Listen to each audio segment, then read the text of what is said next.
The death penalty is one of the most controversial subjects in America.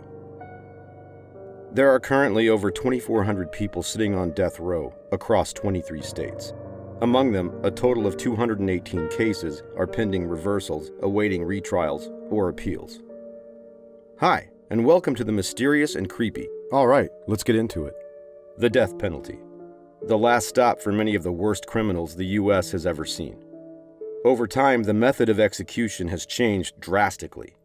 From the hangman's noose, to the gas chamber, to the electric chair, and, more recently, lethal injection.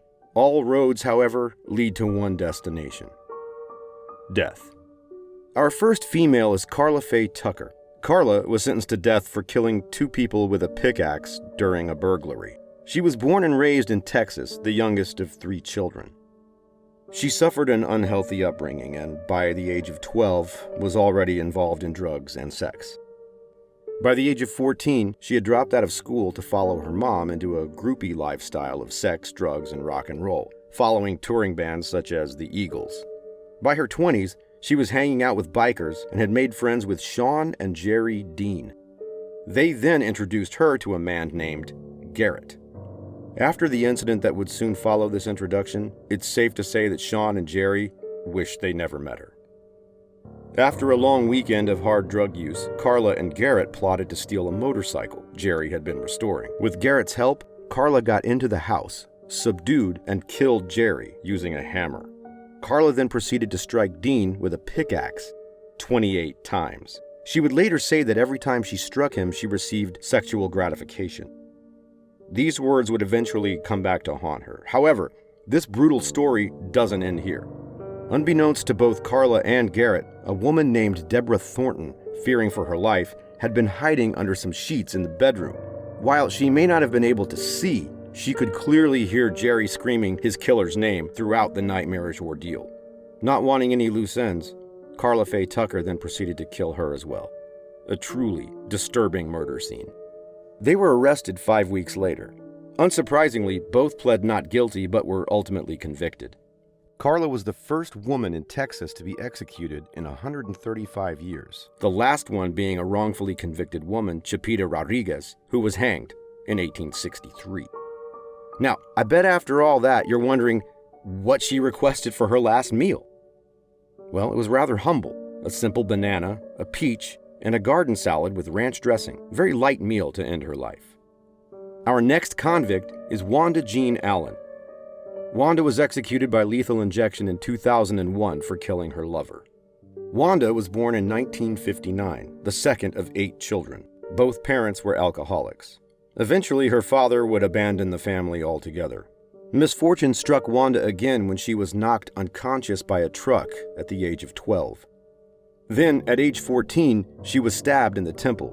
Both of these injuries would greatly impact the rest of her life. Psychologists stated that Wanda was actually a very vulnerable individual. A low IQ, coupled with the brain injuries she had sustained earlier in life, would prove to make everyday challenges insurmountable hurdles for Wanda. By age 17, she had dropped out of school. However, in the 1980s, she moved in with her friend Deetra Pettis. The arrangement would prove to be volatile, however. A turbulent relationship would eventually turn violent, culminating in Deetra's murder. Wanda was convicted for the shooting of her friend and sent to prison for 4 years, and it was here that Wanda met her girlfriend, Gloria Jean Leathers. Perhaps unsurprisingly, Wanda and Gloria also had a turbulent relationship. But on December 2nd, 1988, things reached a critical point. The two had an altercation at a local supermarket and had to be escorted home. Gloria went home to pack up and leave Wanda. Wanda would later attempt to reconcile, however. But when this attempt failed, Wanda followed Gloria out to her car. Gloria then grabbed a rake, hit Wanda in the head with it, and left with her mother. They went to the police department to file a complaint against Allen for abuse. Allen followed them and then shot Leathers in the stomach outside of the police station. Wanda was labeled the lesbian killer and would also be the first African-American woman to be executed in the United States. As in life, her taste was simple, and for her last meal, she only asked for a bag of chips. That's it, a bag of chips. No burger, no fries, no favorite meal, just one bag of chips. During her execution, Wanda reportedly stuck her tongue out at the witnesses. Okay, number 3.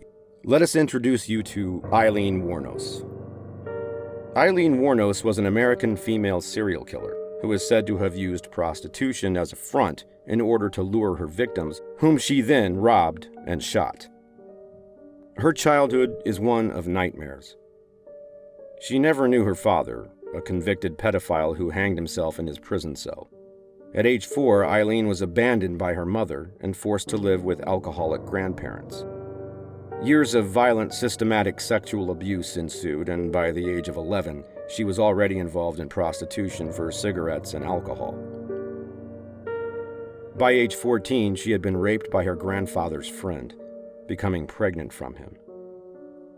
She gave birth to the baby in a special home for unwed mothers, and later put the child up for adoption. Now at 15, her grandfather kicked her out of the home, and she began living in the woods as a prostitute.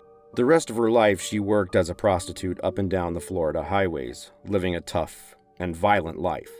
Aileen never managed to find peace. She was always in and out of trouble and death followed her. In spite of this, she did manage to fall in love with a woman named Teresa Moore, a woman to whom Aileen would be devoted until her execution. In 1992, Aileen was convicted of brutally killing 7 men and sentenced to death.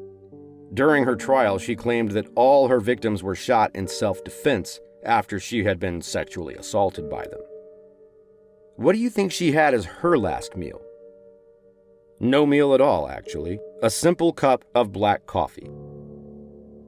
At the end of her violent and, frankly, sad life, Aileen simply had a coffee. No fuss, no frills. Our 4th lady is Teresa Lewis. At her death, Teresa was different. Her last meal consisted of 2 fried chicken breasts, sweet peas with butter, a Dr. Pepper, and apple pie for dessert. A very decadent dinner compared to our other killer women. Teresa hired 2 men to murder her husband and stepson in an attempt to collect the life insurance money. The judge called her the head of the snake that needed to be cut off. Teresa grew up in poverty for most of her early life. Many simply described her as not right. She worked sporadically at various low-paying jobs before eventually finding work in a textile mill. This is where she met her second husband, Julian Lewis Jr. The 2 married, but soon thereafter, Julian's eldest son, Jason, was killed in a car accident, leaving $200,000 worth of life insurance to his father. With this newfound fortune, the family bought a new home. Then, later on, Julian's other son purchased a $250,000 life insurance policy as he was being deployed to Iraq. Now, this is where it gets interesting. Just like that Nicole Kidman movie, To Die For, Teresa seduced 2 young men at a local Walmart. They then planned to kill her stepson and husband for this life insurance money. Working as a team, Teresa, Matthew Schallenberger, and Rodney Fuller staged a home invasion gone wrong. It initially appeared to be successful for Teresa. Both her husband and stepson were shot. Teresa paid off her 2 young lovers with $300 taken from her dying husband's wallet, then proceeded to wait for police to arrive.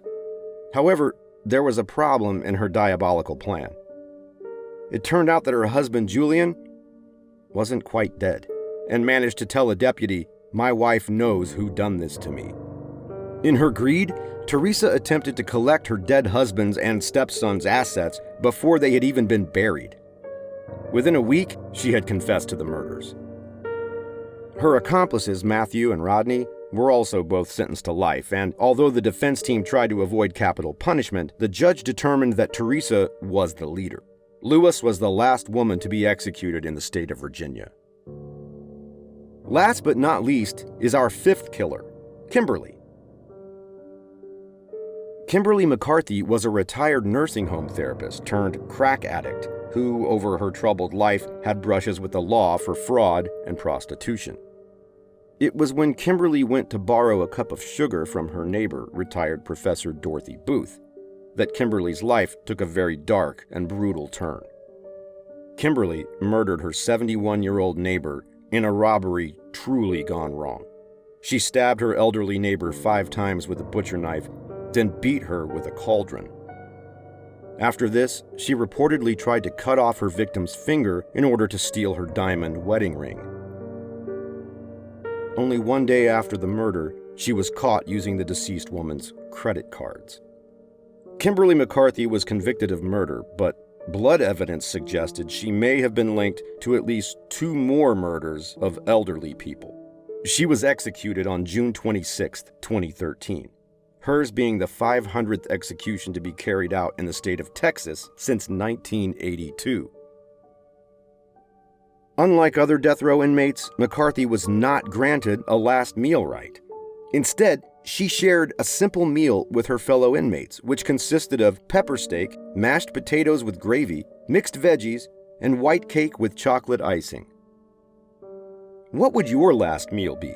What do you think of these last meal requests? Let us know in the comments, and we'll see you next time.